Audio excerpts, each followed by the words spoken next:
I want to take some time now to talk more about this increasing, decreasing chart and concavity chart that I've been emphasizing so much, because when you're finding maxes and mins and inflection points, the hard work and the work that involves the algebra and calculus really is the part that gets you to these charts. Once you get beyond that, picking out your maxes and mins and inflection points should be relatively straightforward. So I title this tips, but really these tips are going to be introduced through working problems and showing you through problems. So I want to start off saying how easy it is to work with polynomial functions. So you should hope for lots of those. Polynomial functions are easy to work with in most things, and certainly here. For example, if I ask you to create the increasing decreasing chart for this function, what do? You do what you always do. You start off in taking the derivative. The derivative is going to be x squared minus 4. Then what do? You set it equal to 0. I can add 4 to both sides, take the square root, and find out that my critical numbers are minus 2 and 2. And then I want to take a test value to the left of minus 2, say minus 3, a test value between minus 2 and 2, say 0, and a test value bigger than 2, say maybe 3. Taking that minus 3 and plugging it back into the derivative. Remember, the derivative tells us about slope. The slope is going to tell us about increasing, decreasing. So that minus 3, if you plug it into the derivative, you'll get a 5. I don't care so much about the magnitude. I just want to know that that's a positive value. It means it's going up. The next test value is 0. Plug 0 in, and I get negative 4. Negative 4 is a negative number. That means the function is decreasing between minus 2 and 2. Then I move beyond 2 and take my test value of 3, plug it into the derivative, you'll get a 5. Again, that means the function is increasing. So you've got up to the left of minus 2, down between minus 2 and 2, and up after 2. Very straightforward. Like I said, polynomial functions are very easy to work with. And what if I further ask you to create the concavity chart? You know you need the concavity chart to look for inflection points. The increasing, decreasing chart will help you find maxes and mins. The concavity chart is to help you find inflection points.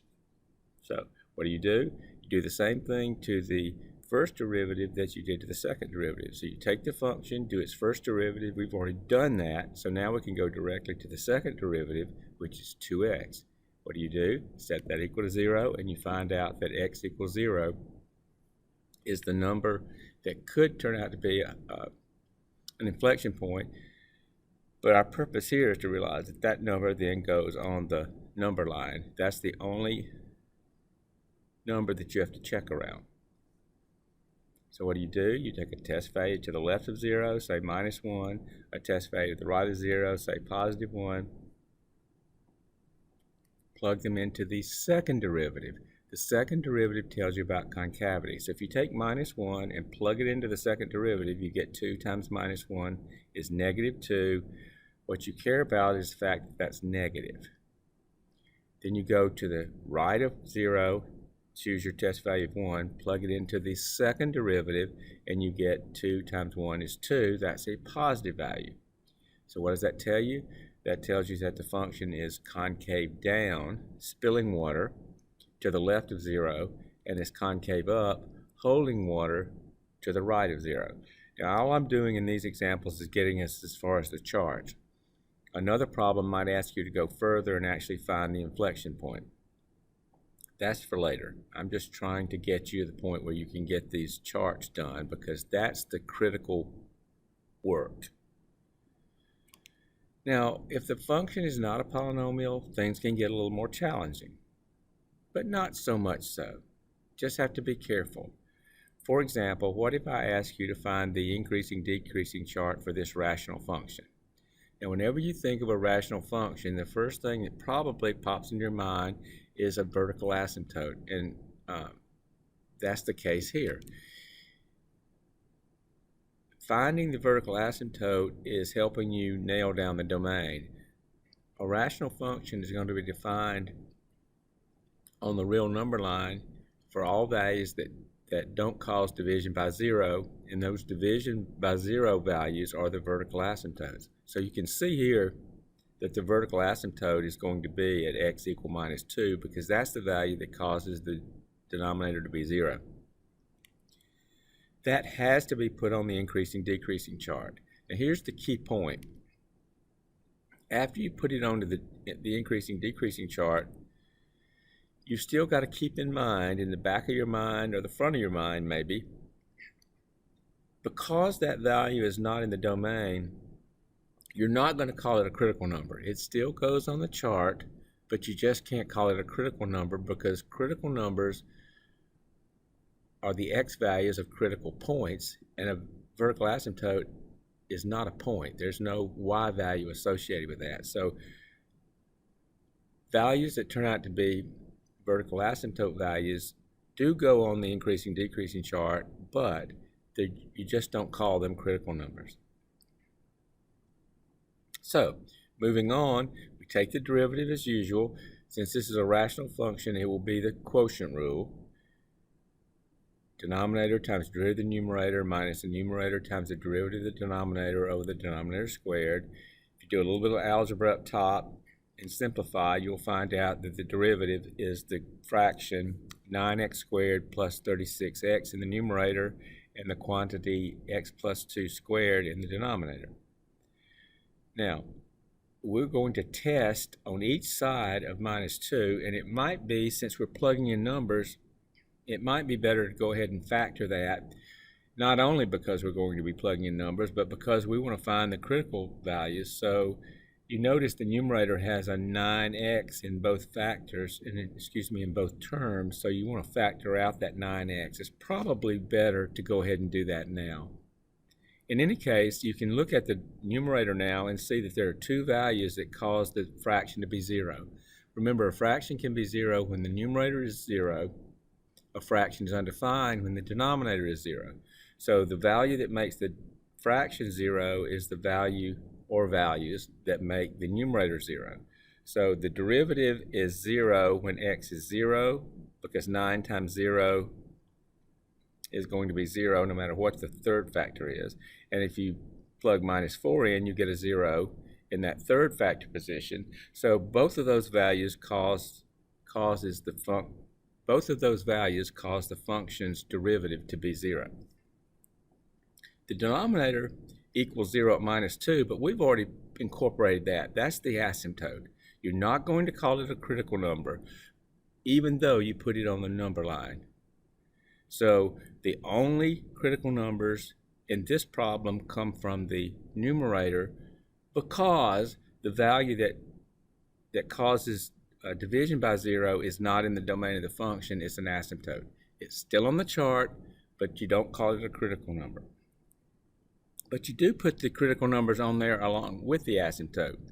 Notice I even made the asymptote sort of a dashed line just to remind me that it's an asymptote. You don't have to do that, but it helps me remember that that's not going to be a critical number. Take a test value on each side of minus 4, minus 2, and 0. You can see what I chose. Plug those values into the derivative. The derivative tells you about ups and downs. So if I take minus 5 and plug it into the derivative, I'll let you do that calculation. You'll find out you get 5. 5 is a positive number. We don't really care about the magnitude, just the fact that it's positive. Then we take minus 3 and plug it into the derivative, and you'll get negative 27. Again, it's a negative. That's the important thing. Then you take your test value of minus 1 and plug it into the derivative. Do the calculation. You'll end up with minus 27, so it's negative again. And finally, you take the test value at 1, plug it into the derivative, and you get 5. Again, that's positive. And so that means that the function is going up until it gets to minus 4. Then it decreases between minus 4 and minus 2. Then it goes down again across that asymptote. Remember, the asymptote breaks the function into pieces, so it can go down through both of those. And finally, it's increasing after it passes 0. And that is the increasing decreasing chart. Again, another problem might ask you to go further and find the maxes and mins and things like that, but I'm only concentrating right now on the part that gets you to these charts.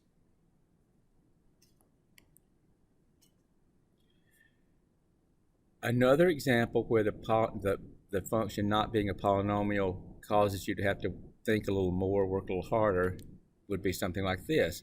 Notice this is a rational function too, and the reason that I put it in here is that this one's a little bit different because not all rational functions have asymptotes. And this is an example where that's the case. And the reason is that denominator says x squared plus 9. If you wanted to see where that was equal to 0, if you said x squared plus 9 equal to 0, subtract 9 from both sides, you'd be looking at an equation that says x squared is equal to negative 9. Well, that's impossible. You can't take a real number and square it and get a negative. That tells you that there are no vertical asymptotes. So although you typically associate rational functions with asymptotes, not all rational functions have asymptotes. So here, there just is no vertical asymptote. So there's no vertical asymptote to put on the number line, so you just continue as you normally do. There are no values that make the function undefined, so you know that everything on the number line is valid. It's perfectly fine to plug in for the function. So now you take the derivative over the whole number line. Take the derivative by the quotient rule, denominator times derivative of the numerator minus the numerator times the derivative of the denominator, all over the denominator squared. Do a little bit of simplification and you'll get the result as a fraction, 9 minus x squared in the numerator and the quantity x squared plus 9 squared in the denominator. Now we proceed as before. You look at where the numerator is 0 and when the denominator is 0. As we just discussed, the denominator is never equal to 0. So there are no critical numbers or asymptotes from the denominator. So the only place you're going to get critical numbers is when the numerator is equal to 0. You can easily see that 3 or minus 3 in the numerator causes the numerator to be 0, which makes the whole fraction 0. So those are the only two critical numbers. None from the denominator, and in fact, no asymptotes from the denominator. This is an example of a rational function with no asymptotes. But you put the numbers you have, minus 3 and 3 on a number line, take numbers on both sides of both numbers as test values, plug them into the derivative. So you take minus 4, plug it into the derivative. Again, you don't have to do the whole calculation. In the numerator, you get minus 7. In the denominator, you get 24 squared. You don't really care what 24 squared is, but just remember that that's a negative over a positive. That's all you need to know. The result is negative, and then move on. You plug 0 into the derivative, you get 1/9. That's positive. And then you take 4 and plug it into the derivative, and you get, again, a negative over a positive, which is negative. So this function is decreasing until it gets to minus 3, then it's increasing between minus 3 and 3, and then it's decreasing after 3. It's not so bad. This is a rational function with no vertical asymptote. The previous example was a rational function with an asymptote. Let's do one more, and I want to emphasize again how important it is to have the domain in hand before you get started with the calculus. This problem, the function is f of x equals the square root of the quantity 9 minus x squared. Now, you know when you have a square root, it's often the case that you can't plug in certain values of x, because if you do, you get a negative under the radical. Now, if you look at this, if you start plugging in numbers like 1 and 2 and 0, they're okay. You get a positive number. But as soon as you pass 3 to the right or minus 3 going to the left, you get in trouble. If you take minus 4 and square it, you get 16, and 9 minus 16 is a negative number under the square root. Can't be.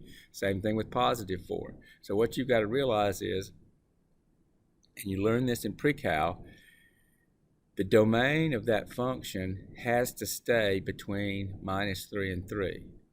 The x values have to be in that range, because if you get anything bigger than 3, just try it. Plug in a number bigger than 3. You'll get a negative under the square root. Try taking a number to the left of minus 3, like minus 4. You'll get a negative under the square root. So you can't go there. So instead of drawing a number line going from minus infinity to infinity, it's better just to draw it like that. In other words, you just chop off the left part and the right part, realizing there's nothing to the left of minus 3 and there's nothing to the right of 3. Now you can draw an entire number line and then just realize later on you got to put an X over there because there's nothing over there.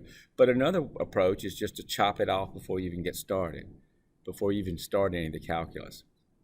So the analysis of the domain is important for these problems that aren't polynomials. You never have that problem with polynomials because all of them have domain of all real numbers. Here you don't. But once you get the domain under control, you can start your derivative. Now remember, a square root is a 1/2 power, so before you start your derivative, you probably want to write that square root as 1/2 power. Then you use the general power rule, 1/2 down front, the base to the negative 1/2, and then you multiply by the derivative of the inside. Notice those 2's cancel, but that minus sign is still there, so you get minus x times the quantity 9 minus x squared to the negative 1/2. You're going to be doing things with this thing, so you want to put that back as a radical probably. So you notice that a minus 1/2 power means that it's a positive 1/2 in the denominator, and a positive 1/2 in the denominator is going to be a square root in the denominator. So if you rewrite that back in radical form, you get the derivative is minus x in the numerator over the square root of the quantity 9 minus x squared. All that's algebra at the end. You do the calculus to do the general power rule, but beyond that, you're just doing some algebra. The reason you're doing that is because you're going to now look for your critical numbers. The critical numbers come from getting the numerator equal to 0 and the denominator equal to 0 when you have a fraction. Now, it's easy to see the only way you make the numerator equal to 0 is to let x be 0. So that's the critical number. In the denominator, we've already talked about the fact that you can't go past minus 3 and 3, but minus 3 itself makes it exactly 0, and positive 3 itself makes it exactly 0. That makes those two numbers critical numbers as well. So you actually end up with minus 3 and 3, which are the endpoints, and 0 as your critical numbers. And now you do your normal test. There's nothing to test to the left of minus 3, and there's nothing to test to the right of 3 because those values aren't even in the domain of the function. So you only have to test between minus 3 and 0 and between 0 and 3. So I chose minus 1 and 1 as my test values. If you take minus 1, plug it into the derivative, you get a positive number, 1 over the square root of 8. That's positive. If you plug a 1 in, you get negative 1 over the square root of 8. That's a negative number. So to the left of between minus 3 and 0, which is to the left of 0, but you have to stop at minus 3, you have the function going up because it's positive. Beyond 0 to get to 3, it's going down. So again, every one of these problems could be taken further, but the point here is to get you to the point where you've got these charts, increasing, decreasing, and or the concavity charts, because that's the part where the critical work is done. So you need to practice this over and over and over again. I've tried to do problems that kind of span the types of problems you'll see.